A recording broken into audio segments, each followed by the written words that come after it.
live on Joy 99.7 FM here in Accra. We are live on Love 99.5 FM in Kumasi. On Facebook, we're streaming live and over 30 affiliates across Ghana's 16 regions, including Laura FM in Laura, A1 Radio in Bolgatanga, Sky FM in Sunyani, and Victory FM Aplau. Go digital on Spotify and the MyJoy online app. And coming up this afternoon, Joy News secures exclusive details of Tuesday's failed bullion van robbery attack, which left at least 3 people injured at the North Industrial Area here in Accra.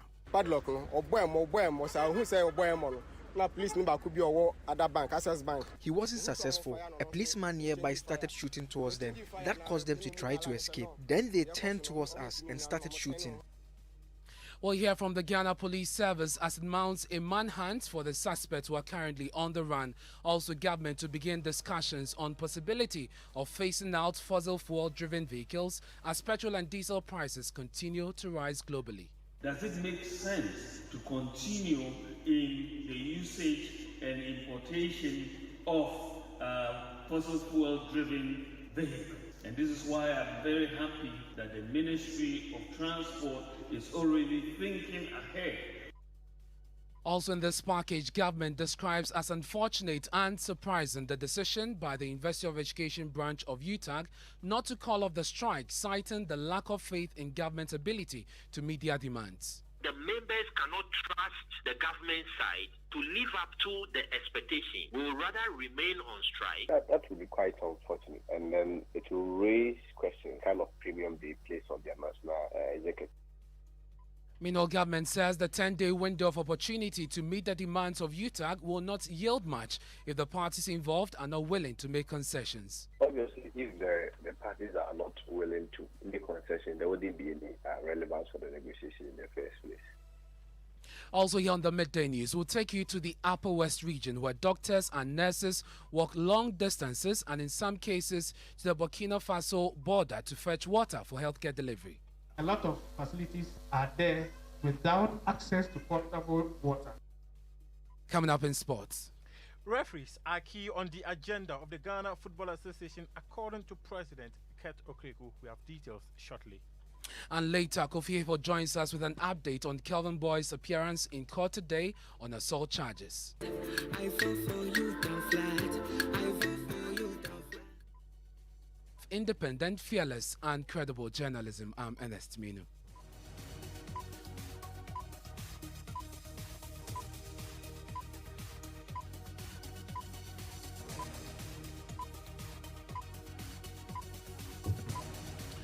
This afternoon, John News has secured exclusive details of how 4 gunmen attacked a bullion van transporting bulk cash. At least 3 people sustained gunshot wounds in the incident, which occurred right in the middle of a busy intersection at the North Industrial Area here in Accra. Eyewitnesses say it took the intervention of a police officer on duty at a nearby bank to foil the attack. We'll hear from them shortly, but first, my colleague Manuel Cranton of our security desk has been at the scene all morning and joins me in the studio with more. Manuel, describe to us the scene of this incident and the vehicle involved. So, Ernest, this is a stretch where you have a number of industries, a number of factories, as it will be. You have a Promasidor on this same stretch. You have furniture producing companies also on this stretch. In fact, just at the spot where the incident happened, you had quite a number of forklifts which had been packed and indeed were being used to carry these heavy materials around. We're told that this bullion van which was attacked is actually an armored bullion van. And so even though the robbers, who were told were 4 on 2 motorbikes with helmets on, they fired into this bullion van, but because it was armored, it couldn't penetrate, and that's the main reason that we didn't have any significant casualty in terms of deaths in that situation. But we're told that 3 people are currently at the Kolebu Teaching Hospital receiving treatment. But you've been speaking to some eyewitnesses. What have you gathered so far? They described this as something that they would normally see in movies. Sporadic shooting right in the middle of that particular intersection. We can listen to them.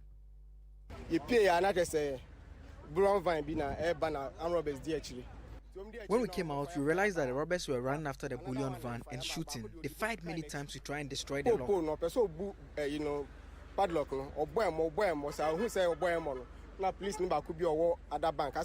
He wasn't successful. A policeman nearby started shooting towards them. That caused them to try to escape. Then they turned towards us and started shooting. They were wielding AK-47. If not for the policeman, something bad could have happened. Fortunately, we were not on break, else a lot of people would have been around, and anything could have happened. Break time. Because high industrial area, my breaker will be able to pay the ania, the break time, the can drink, some may.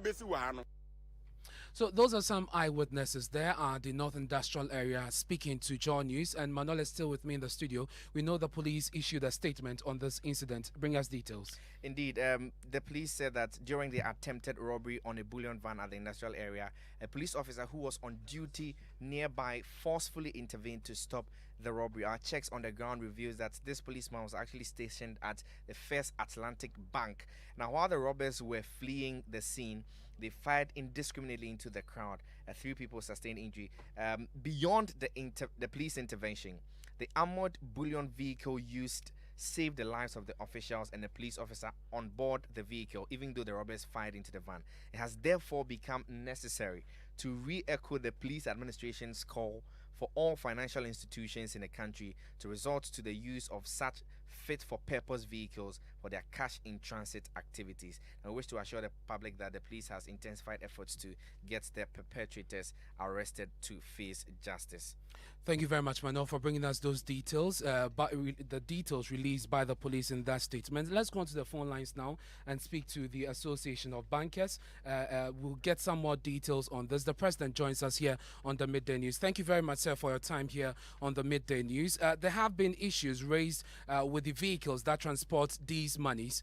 In the past, the police gave some timelines for you to secure armored vehicles. Mr. Ewa, are you able to tell us what progress has been made in this direction? Thank you very much. I can say that we've made some progress. From the perspective of the bank, we've made a lot of progress. Unfortunately, we need the Interior Ministry to also, fast track their processes and to enable them release the documentation that will enable banks bring in these vehicles. As we speak, some banks have armored vehicles parked at the Tema Harbour. They are unable to clear them because the processes for getting these vehicles cleared at the Interior Ministry have almost stalled, and we are not making any progress at the ministry at the moment. So give us a clear picture of how many banks currently have these armored vehicles and those who don't or are in the process of making procurement. Okay, so the way the cash in transit process works, most of the banks do not undertake the operations themselves.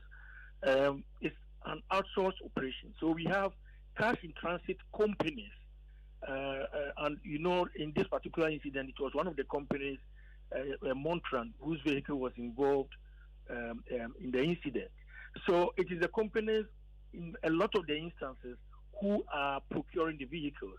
But some banks have taken upon themselves to procure some strategic stock or fleet of the vehicles. So in the unlikely event that there is a mishap somewhere, their vehicles will step in to ensure seamless cash movement.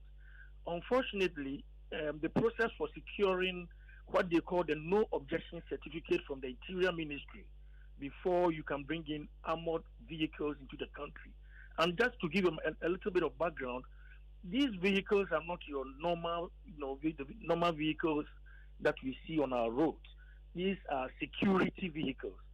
So the concern the Interior Ministry has raised with the industry is, given the numbers that we are talking about replacing all the soft body vans and replace them with these armored bullion vans. What it means, if we have 300 to 400 soft skin vans, we are going to have almost the same number in bullion vans on our streets, which to them also can pose another level of security risk. So to some extent, I can understand that they want to have a structure around it. But unfortunately, the process towards putting in place the structure that will allow us to bring in this vehicle has just been completely broken down. We don't even know how to proceed from here anymore. The approvals have stalled. Those who have managed to bring some of the vehicles to the port, the vehicles are parked there, and we have no visibility on what is happening that will enable us to clear them. Very well, Mr. Watt, we'll leave it here for now and follow up with the Interior Ministry and the police in our subsequent bulletins. That's John Ewa. He's president of the Ghana Association of Bankers. Let's stay with vehicles, but this time on fuel. Vice President Dr. Mahmoud Bawumia says government has commenced discussions on a lasting solution to on a lasting solution to look at how we can use fuel because of the rising prices of fuel on the market. Now, Dr. Bawumia says phasing out petrol and diesel vehicles remain an option as some advanced countries have started implementation. The hikes in fuel prices remain a major source of concern for many Ghanaians, with transport operators serving notice that the fares will go up anytime prices are increased. Let's listen to Abbas Imoro, who is head of communications at the GPRTU. Been saying we have 10% threshold, that if the fuel prices get to 10% after any upward adjustment, then of course we have to look for another lower fare prices. But by then we included it to the current communique. We put it in it officially, whereby it has become a document that we can use anytime the fuel prices from now increase by 10%. That will be about 8.8 cedis a liter. Then yes, we will come out with an upward adjustment in lower fares. That's Abbas Imoro. He's head of communications at the GPRTU. Member of Parliament on the Trade and Industry Committee, Ibrahim Mutala Mohammed, has questioned the commitment of government to cushion the ordinary Ghanaian. It's a political decision. So if you told me that under the NDC, accept it, that yes, this thing is also applicable under this government. But when you begin to say, oh no, it's about politicians. The NDC is not ruling this country too. The political party that's ruling Ghana today is the NPP. So this attempt always to say politician, and I have realized one thing, particularly from section of the civil society, organizations and some, that is how all politicians are. That is not how all politicians are. At any material moment, the particular group of persons who are given the mandate to govern have a moral duty and a responsibility to respond to the need of the Ghanaian people. So when we begin to question, don't tell me that that is how all politicians are and that we did politics with it. Well, Deputy Energy Minister Andre Japamesa says controlling the cedi depreciation is one way government intends to stem the tide. If you look at the factors that is influencing the exchange rate depreciation, that has caught government attention, and His Excellency the President has spoken to it, that the Bank of Ghana government as a whole is putting in measures to ensure that there is some relative control. When prices at the pumps globally went up by 123% between 2009 and December 2012, prices at the pump in Ghana under their watch increased by 83%. Between 2013 and 2016, prices of crude averagely decreased by 50%. Increased the petrol at the pump by 92% over that period. It went to 7%. The increases at the pump was 20%. Well, the Vice President, Dr. Mahmoud Bawumia, says the Transport Ministry is looking at a more sustainable solution. He spoke at the National Energy Transition Dialogue. Does it make sense to continue in the usage and importation of fossil fuel-driven vehicles? And this is why I'm very happy that the Ministry of Transport is already thinking ahead on these issues and going to pilot gas-driven as well as EV vehicles in Ghana very soon.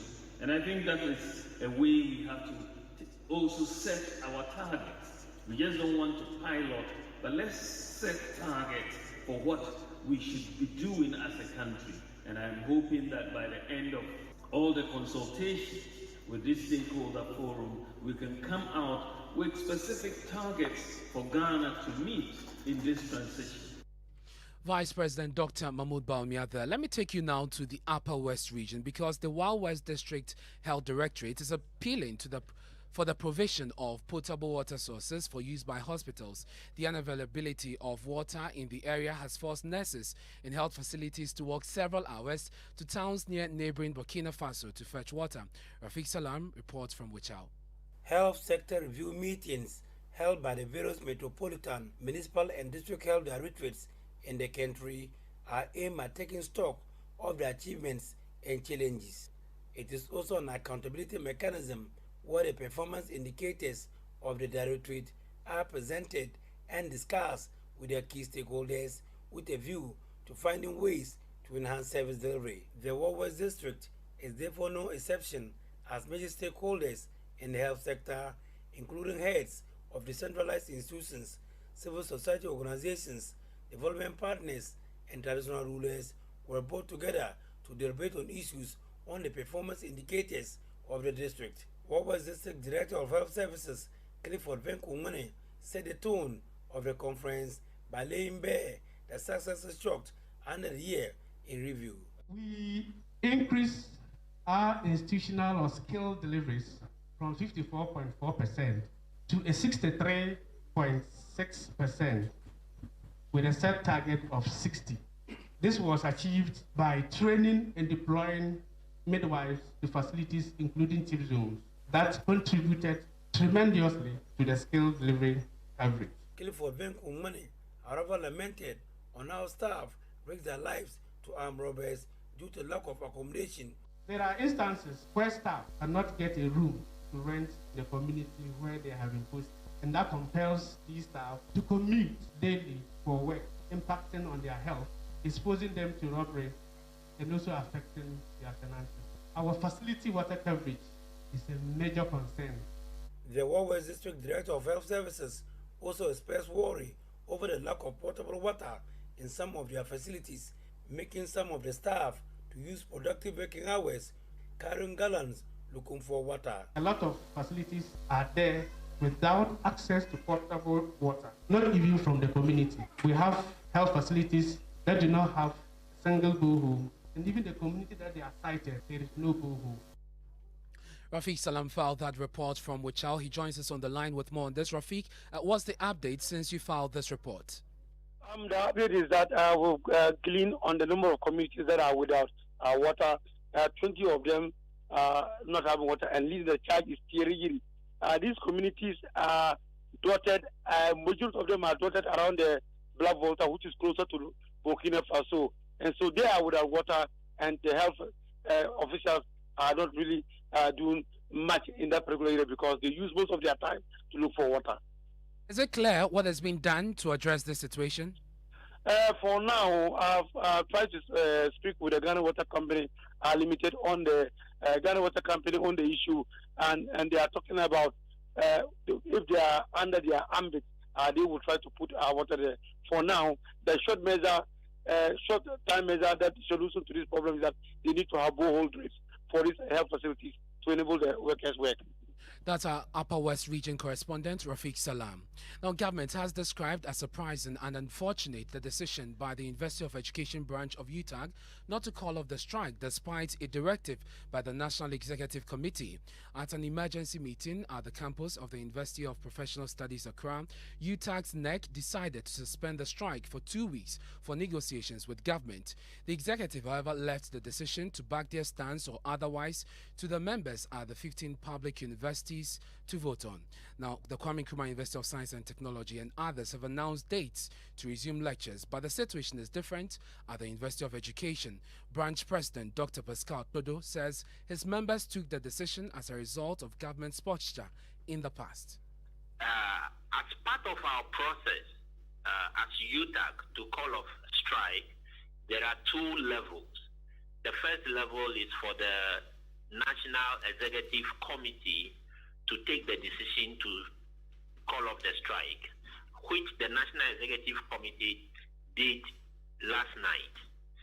And the second level of the process is for the constituents, the individual member chapters of UTAG, to take a vote to reject or accept the decision of NEC. And that is what the UEW chapter of UTAG did this morning. The public relations officer with the Education Ministry, Kwesi Kwarteng, says the decision is surprising. That will be quite unfortunate.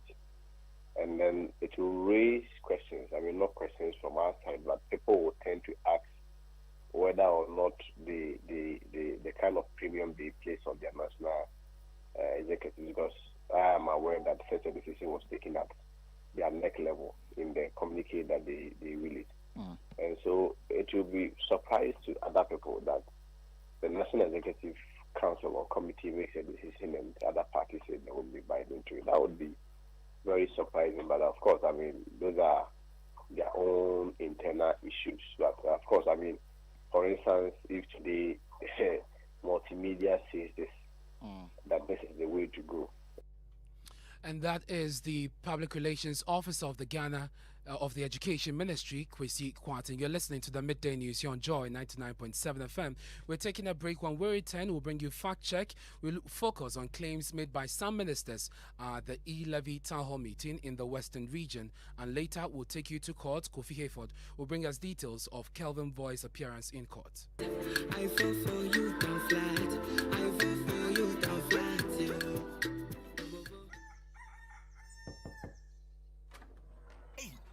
What brings you to my house this early morning? I hope all is well. All is never well with me, Onikbakbo. After paying 3 times for the land for my project, the construction workers are now giving me wahala. From material overestimation to small stealing. I am tired. I told you so, Efokoko. It's all because you are trying to become builders when you're corporate workers and business people. Edlum has products tailored to meet your needs. Villas 3 at Amrahia, where there are finished homes. Conveniente, also at Amrahia, where it's contemporary but super affordable apartments. Prices start from $35,000. And the Avant-Garde, located in Adjurigano, which has sleek luxury apartments. For more information, please visit edlumhousing.com or simply call 0270-166-166. Edlum Housing, where spacious homes cost less.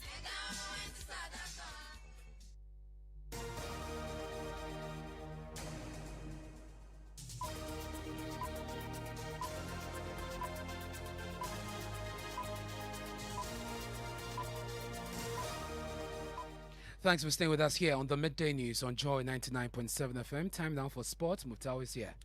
Some referees are complaining that their areas must be settled by the Ghana Football Association before the second round of the season commences this weekend. However, President of the Ghana Football Association, Kurt Okreku, says the association have got plans for referees. We've had enhanced compensation for referees in this country when they officiate games. We've also introduced our partnership with STC, where STC is a partner for our leagues, the Women's League, the Division 1 League, and the GPL.